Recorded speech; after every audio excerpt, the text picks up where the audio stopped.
Hello friends, मैं विनय निर्भीक। Friends, आपका एक बार फिर से हमारे चैनल पर स्वागत है।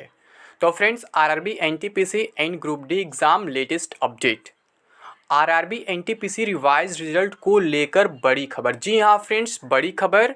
और सीबीटी 2 भी अपने समय पर ही होगा। जी हाँ फ्रेंड्स, जैसा कि मैं आपको लगातार बता रहा था कि आपका सीबीटी 2 कब होने वाला है। तो बहुत से लोग तमाम तरह के कमेंट्स कर रहे थे, क्योंकि कुछ यूट्यूबर्स आपको गुमराह कर रहे थे, बोल रहे थे बहुत जल्दी हो जाएगा, 10 दिन में हो जाएगा, 15 दिन में हो जाएगा, 20 दिन में हो जाएगा।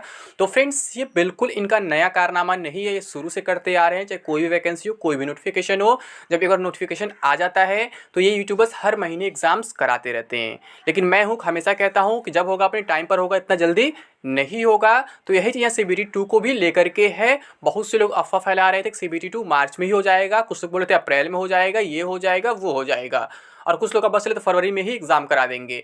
ठीक है, लेकिन जब फरवरी में डेट आया था तब भी मैं आपसे बोला था कि फरवरी में एग्ज़ाम नहीं होगा, चाहे कुछ भी हो जाए, चाहे कितना भी प्रयास कर लें, बट फरवरी में एग्ज़ाम होना पॉसिबल नहीं है। चाहे एनटीपीसी सीबीटी 2 हो या फिर ग्रुप डी हो, मैं दोनों शुरू से बोल रहा था कि पोस्टपोन हो ही जाएंगे, चाहे इनको रीज़न कुछ भी देना पड़े, चाहे कोविड का रीज़न दें, चाहे इलेक्शन का रीज़न दे, या फिर कोई अदर रीज़न दे, लेकिन एग्ज़ाम ये नहीं कराने वाले हैं। ठीक है, तो यहाँ भी आप लोग थोड़ा सा कंफ्यूज हो गए थे, कह रहे थे कि नोटिस को कैसे गलत समझा बोल सकते हो, ऑफिशियल नोटिस कैसे गलत ठहरा सकते हो। तो मैं क्या बोला था, ऑफिशियल नोटिस देना इनका मजबूरी है, क्योंकि इलेक्शन का टाइम आ चुका है, तो इन्हें माहौल बनाना है कि हाँ, हम अपना प्रोसेस आगे बढ़ा रहे हैं। जबकि सच्चाई यही है, अगर इन्हें प्रोसेस आगे बढ़ाना होता है तो अब तक 2018 वाले बच्चे प्रोटेस्ट नहीं करते, उनकी ज्वाइनिंग हो चुकी होती, 1.5-2 साल नौकरी कर चुके होते। ठीक है, तो अभी 2018 लोग का ये हाल है, और 2019 वालों की बात ही क्या करें। ग्रुप डी का एक एग्ज़ाम तक अभी तक नहीं हो पाया, एनटीपीसी का एग्ज़ाम हुआ, रिजल्ट आया, तो वहाँ रिवाइज रिजल्ट आने वाला है। तो मैं क्या बताऊँ, ये लोग बस दिखावा करते हैं फ्रेंड्स ऑफिशियल नोटिस के नाम पर। सच्चाई यही है कि ये अभी नौकरी देने वाले नहीं हैं। मैं आज से बात नहीं कह रहा हूँ, जब से नोटिफिकेशन आया तब से मैं कह रहा हूँ, 2019 से ही कह रहा हूँ कि ये जो वैकेंसी है 2019 वाली, ये 2024 के इलेक्शन तक खींची ही जाएंगी हर हाल में, चाहे कुछ भी कर लें।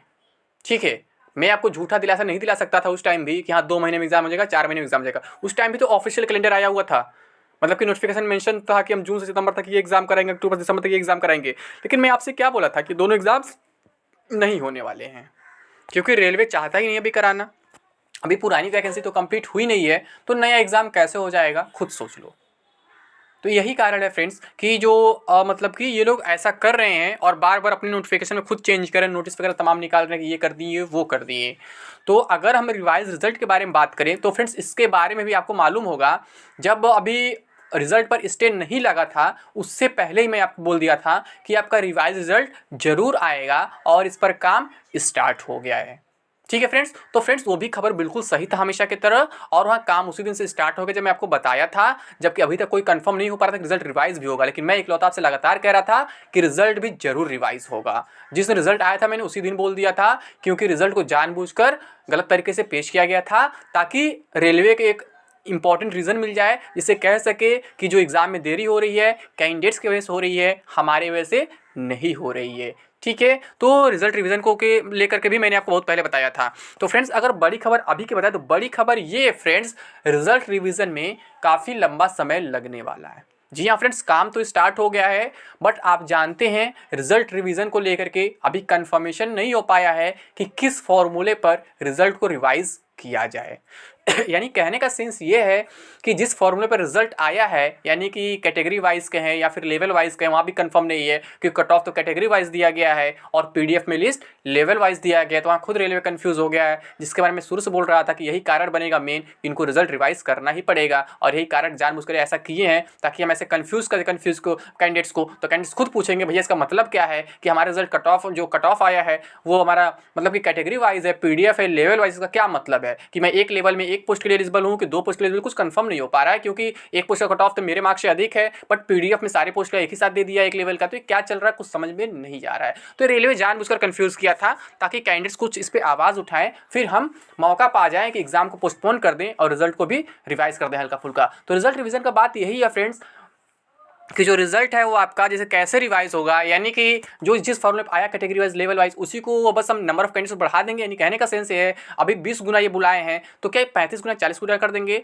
डिस्टिंक्ट कैंडिडेट्स करने के लिए 7 लाख, या फिर इसका फॉर्मूला ही पूरा चेंज कर देंगे, एक सिंगल रिजल्ट दे देंगे, जैसा कि मैक्सिमम एग्जाम्स में होता है कि मतलब कि जब हम एक एग्जाम करा रहे हैं तो एक रिजल्ट सिंगल होने से सिंगल कट ऑफ होना चाहिए। तो अभी ये कुछ कंफर्म नहीं हो पा रहा है, लेकिन जो इनको काम करना उससे पहले का वो सब अपना काम कर रहे हैं। लेकिन फ्रेंड्स मुझे ये लगता है कि जो रिजल्ट है आपका वो मार्च एंड तक आ पाएगा, और बहुत से लोग तो CBT2 ही मार्च एंड तक करा दे रहे हैं, जबकि रिजल्ट में ही इतना टाइम लग जाएगा, क्योंकि ये रेलवे है। रेलवे का जल्दी का मतलब आप समझ सकते हैं कितना जल्दी होता है। अगर इन इतना फास्ट प्रोसेस कराना ही होता तो ये कमेटी वगैरह गठित नहीं करते, तत्काल रिजल्ट रिवाइज कर दिए होते। लेकिन ये तत्काल रिजल्ट रिवाइज नहीं करना था, बस इलेक्शन का जो टर्म है उसको खत्म करना था, यानी कि जो टाइमिंग है इलेक्शन का उसको थोड़ा सा टालना था, ताकि इलेक्शन वगैरह इधर बीत जाए, फिर हम कोई भी रिस्क आसानी से ले सकते हैं। अदरवाइज इलेक्शन टाइम है, इसमें रिस्क नहीं ले पाएंगे। यही कारण है लोग कमेटी वगैरह का नाटक किए हैं यहाँ पे, बाकी कुछ नहीं। रिजल्ट तो इन्हें रिवाइज करना था पहले भी और अभी भी करना ही है, इसमें कोई डाउट नहीं है। ठीक है, तो आपका जो फ्रेंड्स रिजल्ट है मार्च एंड तक आ सकता है। और CBT2 जो अपने समय पर क्या मतलब है, तो फ्रेंड्स आप लोग को मालूम होगा मैं CBT2 के बारे में क्या बता रहा हूँ कि कब तक आपका CBT2 हो सकता है। ठीक है, तो CBT2 फ्रेंड्स ऑलमोस्ट कंफर्म हो चुका है 99% कि आपका CBT2 जो है जून में ही होगा, उससे पहले कोई एग्जाम नहीं होने वाला है। ये मैज अफवाहें फैलाई जा रही हैं कोचिंग इंस्टीट्यूट्स के द्वारा, कुछ यूट्यूबर्स के द्वारा, ताकि उनका कोर्स वगैरह आप खरीदें, बाकी कुछ नहीं है। ठीक है, मैं हमेशा कहता हूँ ये लोग मतलब कि अपने फ़ायदे के लिए आपके साथ कुछ भी कर सकते हैं, आपको हमेशा गुमराह करते रहेंगे जो पहले से करते आ रहे हैं। तो आपको अलर्ट रहना होगा और आपको विश्वास करना होगा कि मतलब कौन सही है कौन गलत है, खुद पहचानना भी होगा। ऐसे आप लोग कहीं भी विश्वास कर लेंगे तो ये गलत हो जाएगा। आपको खुद मतलब क्लेरिफाई करना पड़ेगा कि हमारे लिए कौन सी इन्फॉर्मेशन सही है या फिर कौन सी इन्फॉर्मेशन गलत है। ठीक है, आप उनके बातें विश्वास कर लेते हैं जो खुद एक ग्रुप डी का एग्जाम क्वालिफाई तक न किए हों और दूसरे को ज्ञान बांटने चलते हैं कि हम ये किए वो किए। तो अगर प्रूफ मांग लिया करो हर चीज़ का कि हाँ भैया आप सच में कुछ किए हो कि नहीं किए हो लाइफ में। मैं तो अपना सब कुछ दिखा चुका हूँ, मैंने दिखाया था, मैंने बैक टू बैक कैसे 7 एग्जाम्स क्लियर किया, मैंने दिखाया था कि मैंने UPSC प्रीलिम्स कैसे क्लियर किया, मतलब बहुत कुछ दिखाया मैंने अपने बारे में। यहाँ तक इस बार का NTPC का स्कोर भी दिखाया था, पिछले बार का स्कोर दिखाया था। तो फ्रेंड्स आप खुद सोचो कि जो खुद इस फील्ड से जुड़ा हुआ है उसके पास अच्छा नॉलेज होगा, या फिर जो कुछ नहीं जानता है, कोई एग्जाम क्लियर नहीं किया, वो जानेगा।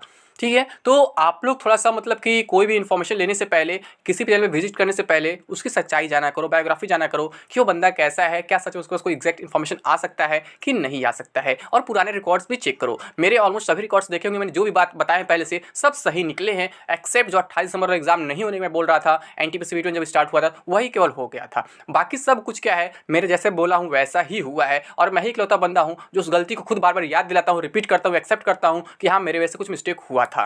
ठीक है, और क्यों हुआ था मैं पूरा एक्सप्लेनेशन कई बार दे चुका हूँ, बार बार एक्सप्लेनेशन नहीं दूंगा क्योंकि फिर ऐसे वीडियो काफ़ी लंबा हो जाएगा तो कोई मतलब नहीं रह जाएगा। मुझे फालतू वीडियो खींचने कोई मतलब नहीं है, क्योंकि बहुत से लोग क्या करते हैं ना, फालतू वीडियो खींचने लगते हैं अपने फ़ायदे के लिए। तो मुझे ऐसा भी नहीं करना है, ना ही मुझे किसी का फालतू प्रचार करना है। ठीक है, कि तुम ये टेक्स्ट ले लो, ये कर लो, वो कर लो, तो मुझे ऐसा कुछ नहीं करना है। जो टू द पॉइंट बात रहेगी मैं केवल वही बोलूँगा फ्रेंड्स। तो फ्रेंड्स बात यही है, रिजल्ट रिवाइज में थोड़ा टाइम लगेगा। ठीक है और जो आपका CBT2 है वो अपने टाइम पर ही होगा, यानी कि जून में ही होगा। ठीक है फ्रेंड्स, तो अभी के लिए बस इतना ही। थैंक यू, जय हिंद, जय भारत।